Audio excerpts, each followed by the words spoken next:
আসসালামু আলাইকুম গাইস, সবাই কেমন আছেন? নতুন আরেকটি রেসিপিতে আপনাদেরকে স্বাগতম।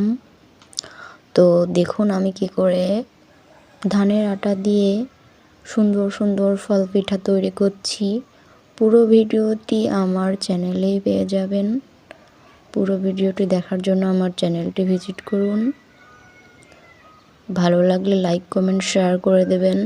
দেখুন কি সুন্দর করে আমি ফল পিঠা তৈরি করে নিচ্ছি। অনেক ধরনের ফল বানিয়ে নিলাম। তো ভিডিওটি ভালো লাগলে অবশ্যই লাইক কমেন্ট অ্যান্ড শেয়ার করে আমাদের পাশে থাকবেন। আপনাদের একটা লাইক একটা কমেন্ট আমাদের মূল্য আমার কাছে অনেক বেশি।